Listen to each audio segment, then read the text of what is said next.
Eh bien bonjour à tous, aujourd'hui je vais vous présenter donc mon essai qui n'est autre que l'existentialisme est un humanisme de Jean-Paul Sartre. Pourquoi ce livre? Eh bien j'avais grandement besoin d'un essai justement pour ce booktube. Donc j'ai tout naturellement été sur Google, comme bon nombre d'entre nous, et j'ai tapé essai. Et puis j'ai vu qu'il y avait plusieurs genres, donc j'ai tout naturellement été vers la philosophie, car j'aime beaucoup cela. Et donc, étant donné que c'est vraiment un des best-sellers, c'est vraiment très connu en fait, eh ben, je suis pratiquement directement tombé dessus. Donc, je connaissais seulement Jean-Paul Sartre de nom en fait. Je savais que c'était quelqu'un de très connu, donc j'ai décidé justement de m'y intéresser beaucoup plus en fait. Alors, c'est très simple. Jean-Paul Sartre, c'est un écrivain et un philosophe français très connu, qui est né le 21 juin 1905 et qui est décédé le 15 juillet 1980. Alors, quant à son éducation, Jean-Paul Sartre est tout d'abord allé au collège Henri IV. Par la suite, il est allé au lycée Louis-le-Grand et il a fini à l'ENS, l'École normale supérieure. Alors pour sa bibliographie, j'ai choisi ces 4 livres les plus connus. Donc tout d'abord, eh bien, il y a celui-ci, l'existentialisme est un humanisme. Ensuite, il y a Nausée, qui est aussi très connu, on en parle aussi justement là-dedans. Et il y a Le Mur, ainsi que Être et Néant. Maintenant, parlons de l'essai en lui-même. Alors, l'essai est assez court, hein, je vous l'accorde, 109 pages, c'est relativement court. Il est divisé en 3 parties. Donc la première, la préface, qui s'arrête environ à la page 17. Ensuite, on a le discours en lui-même, parce qu'il faut savoir que, en fait, c'est la retranscription d'un des discours qui avait pour but, en fait, d'annihiler toutes les idées reçues sur l'existentialisme. Donc cette partie-là va s'arrêter aux alentours de la page 78. Donc jusqu'à la fin, ce seront des discussions, en fait, entre Jean-Paul Sartre et diverses personnes. Donc dans l'essai, en fait, il y a beaucoup d'annotations ici, à chaque fois à l'intérieur de la page, pour nous permettre de bien nous y retrouver dans le fil de pensée de Monsieur Sartre. Honnêtement, ça m'a énormément aidé parce que parfois, c'est pas toujours facile de suivre. C'est quand même de la philosophie, donc le cerveau travaille beaucoup, lui. Alors, quant à la thèse, justement, de Jean-Paul Sartre, il y a une phrase très culte et qui définit très bien l'existentialisme. Elle est autre que l'essence précède l'existence. Autrement dit, on est, ensuite on se définit. On se définit par nos actes. En fait, on va se définir nous-mêmes dans le reflet des autres, en fait. Donc, nos actes, ils vont pas juste nous impacter nous, ils vont aussi impacter tout le reste de l'humanité. Car quand on agit dans notre bien. Mais donc, si tout le monde agit comme nous, donc cette célèbre phrase, oui, si tout le monde faisait comme moi, eh bien, si on pense que c'est bien pour nous, il faut qu'on pense que ça soit bien pour les autres. Or, si tout le monde agit comme nous, il faut que l'humanité reste intacte, je vais dire ça comme ça, il faut qu'elle reste bien. Donc justement, ça nous donne une responsabilité énorme, car chacun de nos actes influence toute l'humanité entière, quelque part. Et donc, c'est ce qu'on appelle l'angoisse sartienne. C'est cette énorme responsabilité qu'on a dès la naissance.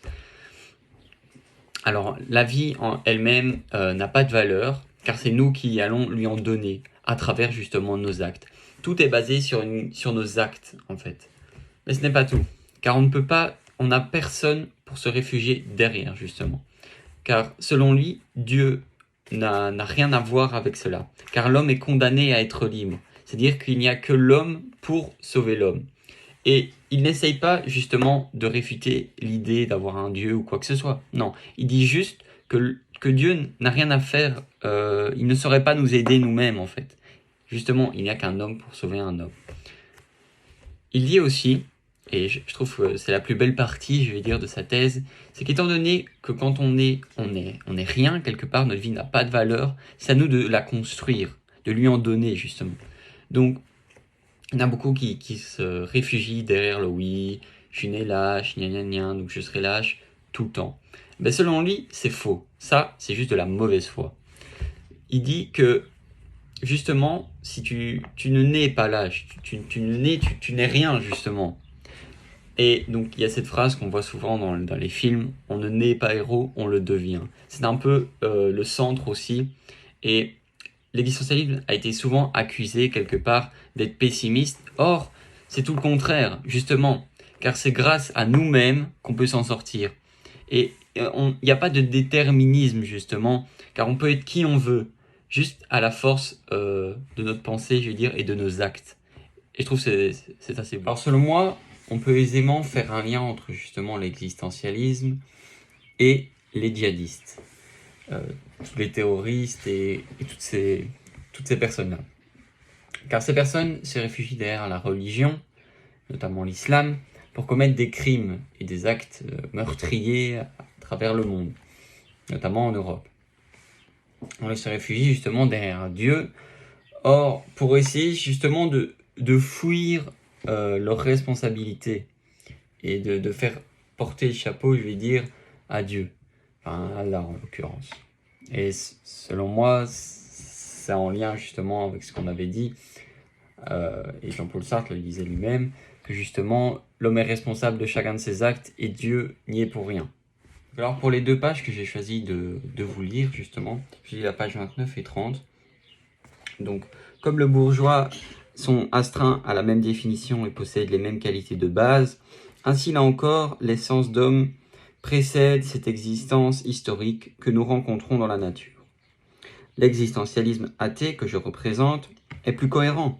Il déclare que si Dieu n'existe pas, il y a au moins un être chez qui l'existence précède l'essence, un être qui existe avant de pouvoir être défini par aucun concept et que cet être, c'est l'homme, ou, comme dit Heidegger, la réalité humaine. Qu'est-ce que signifie ici l'existence précède l'essence? Cela signifie que l'homme existe d'abord, se rencontre, surgit dans le monde et qu'il se définit après. L'homme tel que le conçoit l'existentialiste, s'il n'est pas définissable, c'est qu'il n'est d'abord rien. Il ne sera qu'ensuite et il sera tel qu'il sera fait. Ainsi, il n'y a pas de nature humaine, puisqu'il n'y a pas de Dieu pour la concevoir. L'homme est non seulement tel qu'il se conçoit, mais tel qu'il se veut. Et comme il se conçoit après l'existence, comme il se veut après cet élan vers l'existence.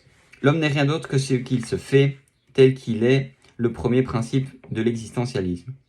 C'est aussi ce qu'on appelle la subjectivité, et que l'on nous reproche sous ce nom même.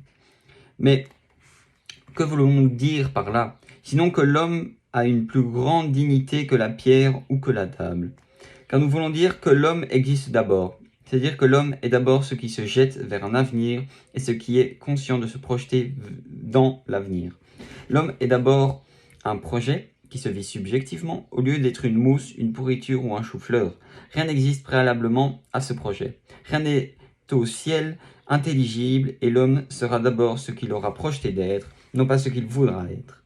Car ce que nous entendons ordinairement par vouloir, c'est une décision consciente et qui est pour la plupart d'entre nous postérieure à ce qu'il se fait lui-même. Je peux vouloir adhérer à un parti, écrire un livre, me marier, tout cela n'est qu'une manifestation d'un choix plus originel, plus spontané que ce qu'on appelle volonté. Donc voilà. Pourquoi j'ai choisi cet extrait? Parce que selon moi, ça représente vraiment bien l'existentialisme. C'est malgré tout assez dur de choisir un seul extrait, étant donné que c'est un discours, il y a beaucoup d'idées qui passent, mais pour moi c'était assez représentatif de cette œuvre en fait. Donc voilà, qu'est-ce que j'en ai pensé finalement de l'existentialisme? Alors j'aime beaucoup l'existentialisme, donc je ne le connaissais pas auparavant, je connaissais l'humanisme parce qu'on l'avait vu lors du cours de français, mais l'existentialisme c'était une grande première.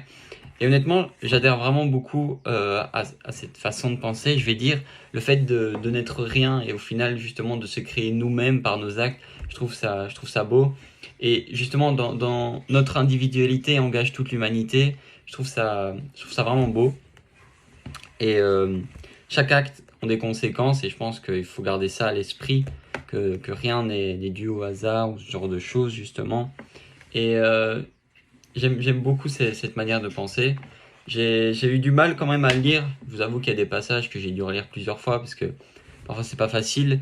Mais après plusieurs passages, je vais dire là j'ai finalement compris.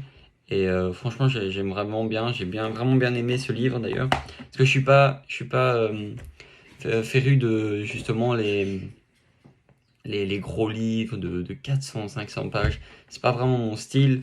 Je suis pas un grand lecteur justement, donc je pense que un livre comme ça, abordable pour pratiquement tous, ça veut dire que c'est 109 pages, dont 70 qui sont vraiment la pièce maîtresse, je vais dire, le plat principal, c'est 70 pages, donc c'est rien du tout. Et donc je pense que justement, c'est le fait que ça soit abordable, que ça soit vulgarisé, je pense que ça nous permet justement de s'abaisser, enfin justement lui qui s'abaisse à nous pour nous faire comprendre sa philosophie en fait. Ça c'est un acte généreux de sa part. Et bien voilà, mon booktube étant terminé, c'est l'heure pour moi de vous dire adieu ou à une prochaine, on verra bien. Ciao ciao.